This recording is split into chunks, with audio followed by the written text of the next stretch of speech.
Hey everybody, Mrs. Jacobs back again with our next reading from Ramona Quimby, age 8. So we're looking at chapter 2 today. Remember, with this book, you have one chapter every day and you'll have a review after chapters 4 and 9. So chapter 2 is called At Howie's House. So let's see what happens to Ramona now that we've gotten to know her a little bit in chapter 1. "Now be nice to Willa Jean," said Mrs. Quimby as she handed Ramona her lunchbox. Grown-ups often forgot that no child likes to be ordered to be nice to another child. Ramona made a face.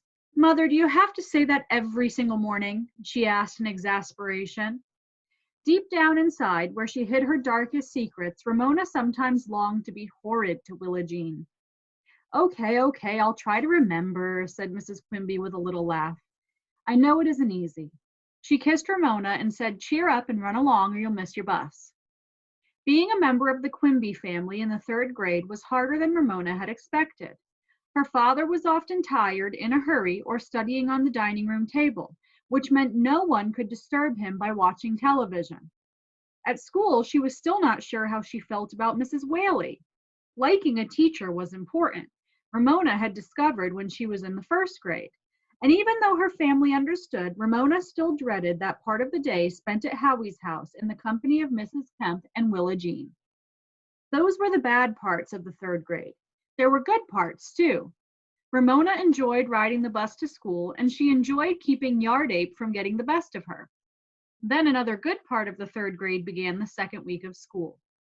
Just before her class was to make its weekly visit to the school library, Mrs. Whaley announced, "Today and from now on, we are going to have sustained silent reading every day."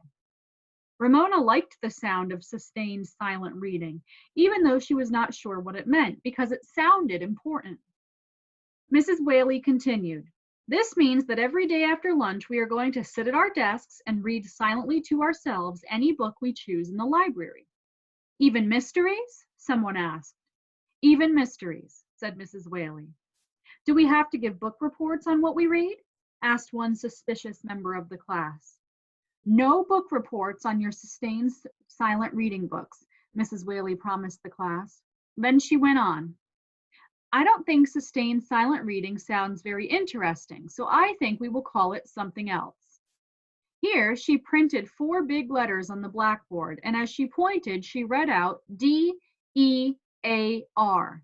Can anyone guess what these letters stand for? The class thought and thought. "Do everything all right?" suggested someone. A good thought, but not the right answer. "Don't eat a reader?" suggested Yard Ape. Mrs. Whaley laughed and told him to try again. As Ramona thought, she stared out the window at the blue sky, the treetops, and in the distance, the snow-capped peak of Mount Hood looking like a giant licked ice cream cone. R could stand for run and A for and. "Drop everything and run?" Ramona burst out. Mrs. Whaley, who was not the sort of teacher who expected everyone to raise a hand before speaking, laughed and said, "Almost right, Ramona, but have you forgotten we're talking about reading?" "Drop everything and read," chorused the rest of the class. Ramona felt silly. She should have thought of that herself. Ramona decided that she preferred sustained silent reading to dear because it sounded more grown up. When time came for everyone to drop everything and read, she sat quietly doing her sustained silent reading. How peaceful it was to be left alone in school. She could read without trying to hide her book under her desk or behind a bigger book. She was not expected to write lists of words she did not know, so she could figure them out by skipping and guessing. Mrs. Whaley did not expect the class to write summaries of what they read either, so she did not have to choose easy books to make sure she would get her summary right. Now, if Mrs. Whaley would leave her alone to draw too, school would be almost perfect. Yes, sustained silent reading was the best part of the day. Howie and Ramona talked it over after school and agreed as they walked from the bus to his house. There they found 2 of the new friends he had made at Cedarhurst School waiting with their bicycles. Ramona sat on the Kemp's front steps, her arms clasped around her knees, her sustained silent reading book of fairy tales beside her, and looked with longing at the boys' 2 bicycles while Howie wheeled his bicycle out of the garage. Because Howie was kind and because Ramona was his friend, he asked Ramona, "Would you like to ride my bicycle to the corner and back?" Would she? Ramona jumped up, eager to take a turn. "Just once," said Howie. Ramona mounted the bicycle, and while the three boys silently watched, teetered and wobbled to the corner without falling off. Having to dismount to turn the bicycle around was embarrassing, but riding back was easier. At least she didn't wobble quite so much, and she managed to dismount as if she were used to doing so. "All I need is a little practice," thought Ramona, as Howie seized his bicycle and rode off with his friends, leaving her with nothing to do but pick up her book and join Willa Jean in the house. Now that Willa Jean was going to nursery school, she was full of ideas.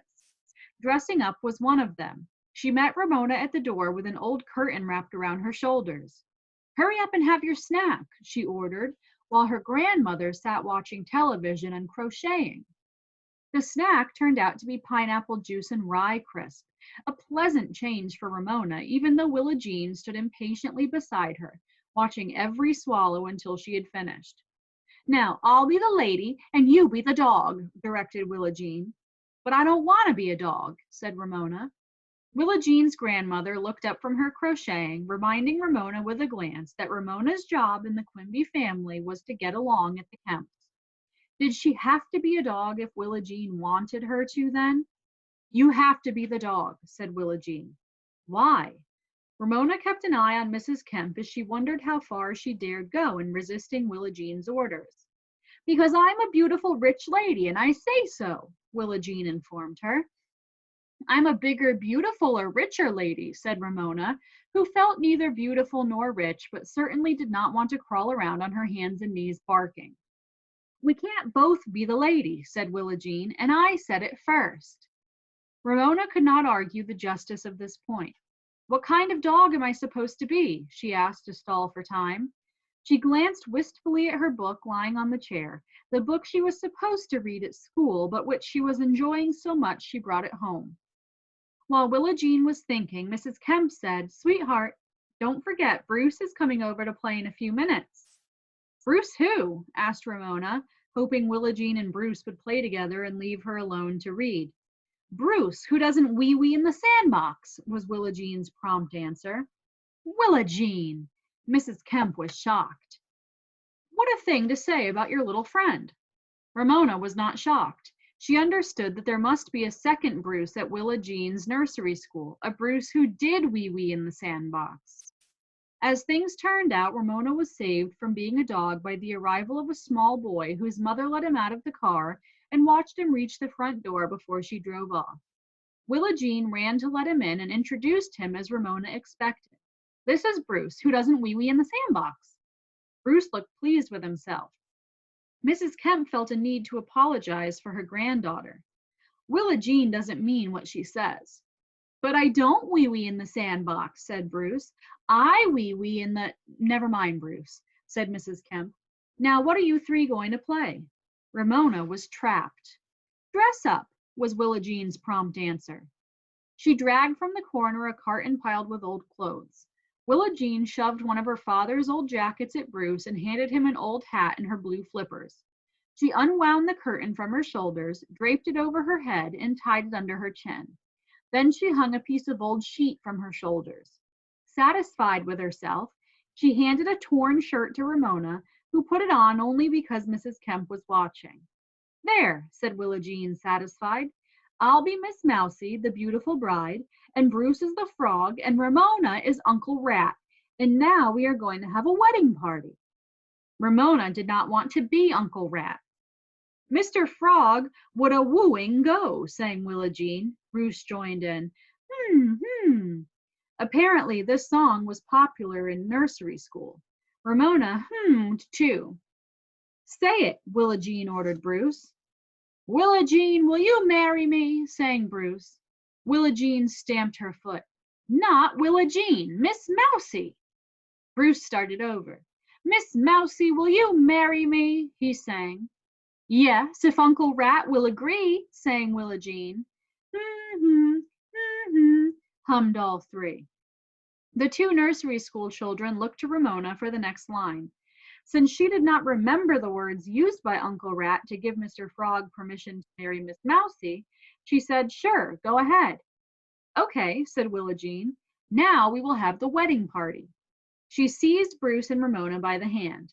"Take Bruce's other hand," she ordered Ramona. Ramona found Bruce's hand inside the long sleeve of the old coat. His hand was sticky. "Now we'll dance in a circle," directed Willa Jean. Ramona skipped, Willa Jean pranced, and Bruce flapped. They danced in a circle, tripping on Miss Mousie's train and wedding veil and stumbling over Mr. Frog's flippers until Willa Jean gave the next order. "Now we all fall down." Ramona merely dropped to her knees while Willa Jean and Bruce collapsed in a heap, laughing. Above their laughter and the sound of the television, Ramona heard the shouts of the boys outside as they rode their bicycles up and down the street. She wondered how much longer she would have to wait until her mother came to rescue her. She hoped she would arrive before Howie's parents came home from work. Willa Jean scrambled to her feet. "Let's play it again," she said, beaming, convinced of her beauty and her wedding veil. Over and over, the three sang, danced, and fell down. As the game went on and on, Ramona grew bored and varied the words she used to give Mr. Frog permission to marry Miss Mousie. Sometimes she said, "See if I care." And sometimes she said, "Yes, but you'll be sorry." Willa Jean did not notice. She was so eager to get to the party part of the game where they all fell down in a heap. Still the game went on, over and over, with no sign of Bruce and Willa Jean's tiring. Then Beezus came in with an armload of books. "Hi, Beezus," said Willa Jean, flushed with laughter. "You can play too. You can be the old tomcat in the song." "I'm sorry, Willa Jean," said Beezus. "I don't have time to be the old tomcat. I have homework I have to do." She settled herself at the dining room table and opened a book. Ramona looked at Mrs. Kemp, who smiled and continued crocheting. Why did Ramona have to play with Willa Jean when Beezus did not? Because she was younger, that was why. Ramona was overwhelmed by the unfairness of it all. Because she was younger, she always had to do things she did not want to do. Go to bed earlier, wear Beezus's outgrown clothes that her mother saved for her, run and fetch because her legs were younger and because Beezus was always doing homework. Now she had to get along with Willa Jean. Her whole family was depending on her, and Beezus did not. Once more, Ramona looked at her book of fairy tales waiting on the chair beside the front door. And as she looked at its worn cover, she had an inspiration. Maybe her idea would work, and maybe it wouldn't. It was worth a try. "Willa Jean, you and Bruce will have to excuse me now," Ramona said in her politest voice. "I have to do my sustained silent reading." Out of the corner of her eye, she watched Mrs. Kemp. "Okay." Willa Jean was not only impressed by a phrase she did not understand, she had Bruce to boss around. Mrs. Kemp, who was counting stitches, merely nodded. Ramona picked up her book and settled herself in the corner of the couch. Beezus caught her eye, and the two sisters exchanged conspiratorial smiles while Willa Jean and Bruce, now minus Uncle Rat, raced happily around in a circle, screaming with joy and singing, "She'll be coming round the mountain when she comes." Ramona blissfully read herself off into the land of princesses, kings, and clever youngest sons, satisfied that the Quimbies had a clever younger daughter who was doing her part. All right. So make sure you go on Google Classroom and you do your work for Chapter 2, and then check back next time for Chapter 3 to see what happens as we continue to get to know Ramona Quimby. All right, see you next time.